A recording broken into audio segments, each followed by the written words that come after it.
Imagina una oscuridad tan densa que parece tener peso. El año es el 701 a.C.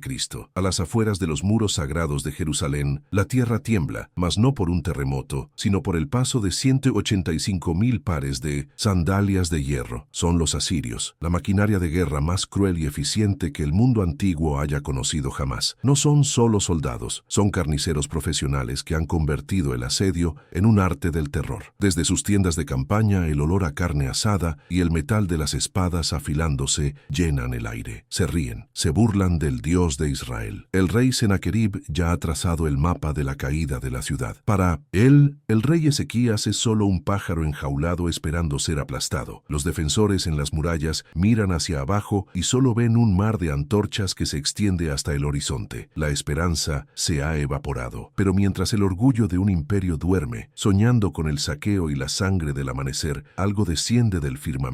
No hay estruendo, no hay trompetas de guerra, solo un destello gélido, una presencia que dobla la realidad misma. Un solo mensajero, una sola entidad enviada desde el trono de lo invisible. En los próximos minutos descubrirás cómo el ejército más grande del mundo desapareció sin que se disparara una sola flecha. Esta no es solo una historia de guerra, es la crónica del momento en que la humanidad comprendió que hay fuerzas que no se pueden conquistar con bronce ni con escudos. Prepárate, porque hoy caminaremos entre los cadáveres de un imperio que desafió a lo eterno. La noche caía sobre Judea con una pesadez profética. Jerusalén, la ciudad que se alzaba sobre el monte Sión, parecía un pequeño faro de resistencia en medio de un océano de sombras. Los asirios habían devorado naciones enteras, habían borrado a Samaria del mapa, y ahora sus garras estaban cerradas sobre la garganta de Judá. El ambiente en las calles de la ciudad era de una desesperación silenciosa. Se escuchaban los llantos de las madres y los susurros de los ancianos que recordaban las promesas de los profetas. Mientras tanto, en el campamento enemigo, la soberbia era el plato principal. Los generales asirios ya se repartían las riquezas y las mujeres de la ciudad antes de haber cruzado una sola puerta. Es fascinante cómo la historia se repite y cómo los grandes imperios olvidan que su poder es, a menudo, prestado por el tiempo. Antes de continuar con este relato de justicia divina y misterio, me encantaría saber desde qué parte del mundo nos estás acompañando hoy. ¿Desde qué ciudad estás viendo este video? Déjalo en los comentarios. Me encanta leer la geografía de nuestra audiencia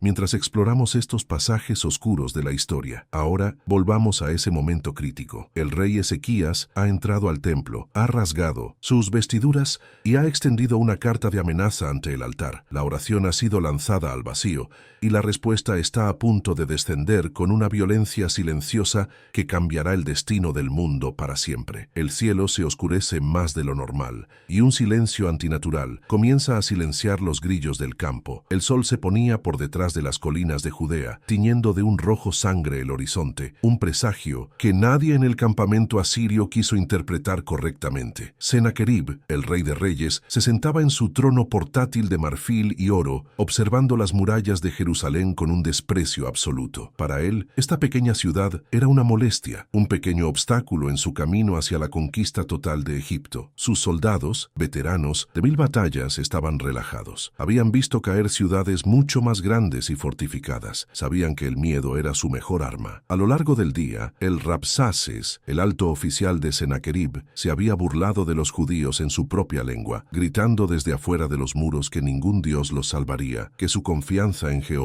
era tan vana como confiar en una caña rota que atraviesa la mano del que se apoya en ella. Los soldados asirios reían mientras limpiaban sus armaduras de escamas, imaginando el botín. Dentro de los muros de Jerusalén, la atmósfera era radicalmente distinta. El rey Ezequías, un hombre de fe pero acosado por la realidad política y militar, sabía que humanamente no había salida. Había pagado tributos, había entregado el oro del templo, pero la ambición asiria era insaciable. Se dirigió al templo, el lugar donde la presencia de lo sagrado habitaba entre los querubines. Allí, en la penumbra del lugar santo, extendió las cartas de insulto de Senaquerib. No pidió estrategias militares, no llamó a sus generales para un último ataque suicida, simplemente pidió una intervención. El profeta Isaías envió entonces un mensaje que parecía una locura. No entrará en esta ciudad ni arrojará saeta en ella. ¿Cómo era posible tal afirmación frente a 185,000 guerreros sedientos de sangre? Los centinelas en las torres miraban hacia el valle. El campamento enemigo era una ciudad de lona y fuego. Miles de hogueras hogueras iluminaban la noche, y el estruendo de los caballos y el metal se escuchaba como un trueno lejano y constante. Sin embargo, a medida que la medianoche se acercaba, algo cambió en el aire. La temperatura bajó bruscamente, no como el frío natural de la noche, sino como una ausencia total de calor vital. Los animales del campamento asirio, los caballos de guerra famosos por su bravura, comenzaron a inquietarse. Sus relinchos eran bajos, cargados de un terror instintivo. Los guardias asirios, hombres que no temían a la muerte en el campo de batalla, sintieron un escalofrío que les recorría la columna vertebral. Miraron hacia el cielo estrellado, buscando nubes de tormenta, pero el cielo estaba claro. Lo que estaba descendiendo no era físico,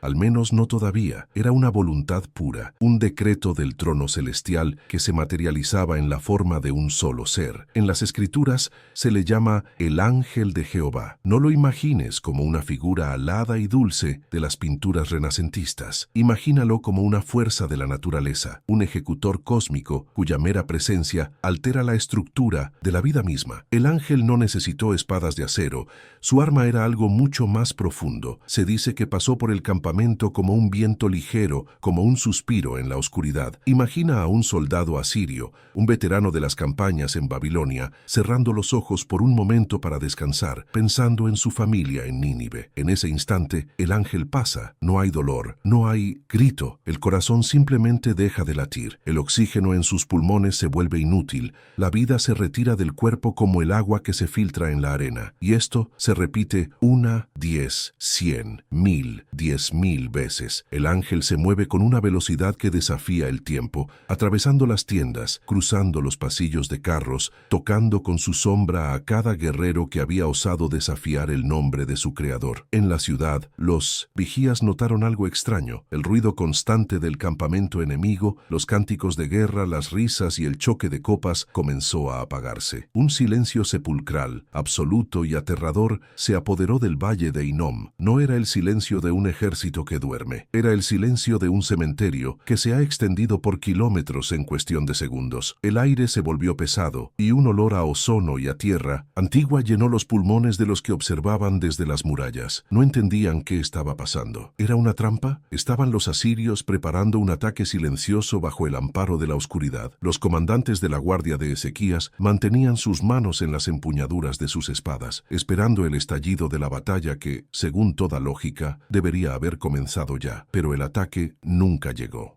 Ángel continuó su procesión invisible. Cada tienda de campaña se convirtió en un mausoleo. Los generales, los capitanes de 50, los arqueros, los lanceros, todos quedaron congelados en sus posiciones de descanso. Algunos murieron mientras sostenían una jarra de vino, otros mientras afilaban sus puntas de flecha. El poder que emanaba de este mensajero celestial era tan vasto que no hubo resistencia posible. 185.000 almas fueron reclamadas en un solo ciclo de vigilia. Es una cifra que desafía la comprensión humana. Si pusiéramos a esos hombres en línea, la fila de cadáveres se extendería por kilómetros y kilómetros. Y todo ocurrió sin que se escuchara un solo choque de escudos. Mientras la luna alcanzaba su punto más alto, la soberbia del imperio más grande del mundo se había convertido en un campo de carne fría y silenciosa. Pero, ¿qué pasó con el rey Sennacherib? ¿Por qué él, el líder de esta rebelión contra lo divino, seguía respirando en medio de aquel mar de muerte? El amanecer estaba cerca, y con la primera luz del alba, la verdadera magnitud del horror estaba a punto de revelarse ante sus ojos, dejando una lección que marcaría su linaje para siempre. Con la llegada de los primeros rayos de sol, el campamento asirio no se despertó con el sonido de las trompetas,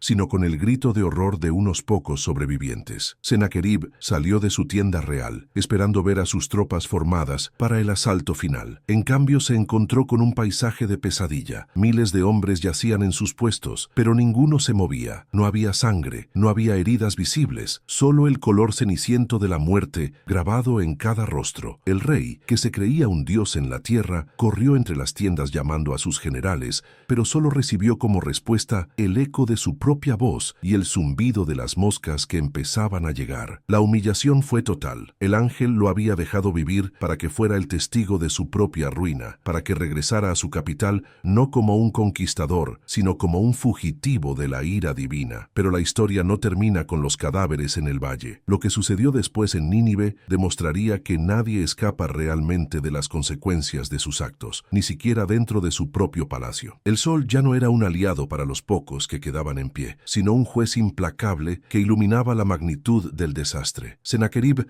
caminaba como un sonámbulo por las avenidas de su propio campamento. Sus pies tropezaban con los cuerpos de sus mejores guardias, hombres que habían conquistado ciudades fortificadas y que ahora no eran más que estatuas de carne fría. La soberbia que el día anterior lo hacía sentirse un gigante, hoy lo hacía sentirse una hormiga bajo el pie de una deidad invisible. No podía entenderlo. Como estratega, buscaba una explicación. ¿Veneno en el agua? ¿Una peste repentina? Pero no había señales de enfermedad, ni vómitos, ni agonía prolongada. Los rostros de los muertos estaban en paz, casi como si el alma les hubiera sido succionada en un suspiro colectivo. En Jerusalén, la noticia empezó a correr como un reguero de pólvora. Los centinelas en las murallas, que esperaban morir degollados ese día, se frotaban los ojos ante lo que veían. El gran ejército asirio, que cubría el valle como una plaga de langostas, no se movía. No había humo de cocinas, no había relinchos, no había el habitual estruendo de un ejército preparándose para la marcha. El silencio era tan denso que se podía sentir en los huesos. El rey Ezequías fue llamado a la torre más alta. Al mirar hacia abajo comprendió que las palabras del profeta Isaías no eran metáforas. Dios no había enviado una legión, había enviado un solo ejecutor, y eso había sido suficiente. La ciudad, que ayer lloraba su funeral, hoy contenía el aliento ante un milagro de proporciones aterradoras. Mientras tanto, Sennacherib, en un ataque de pánico y furia, ordenó a los pocos sobrevivientes, esclavos, sirvientes y algunos guardias de la retaguardia que prepararan su huida. Ya no pensaba en la gloria de Nínive, solo pensaba en escapar de esa tierra maldita donde el aire mismo parecía haberlo traicionado. El gran conquistador, que se jactaba de haber encerrado a Ezequías como a un pájaro en una jaula, era ahora el que huía con el rabo entre las piernas, dejando atrás la mayor pérdida militar de la historia antigua. No se llevó los cuerpos, no dio sepultura a sus generales, dejó 185,000 cadáveres pudriéndose bajo el sol de Judea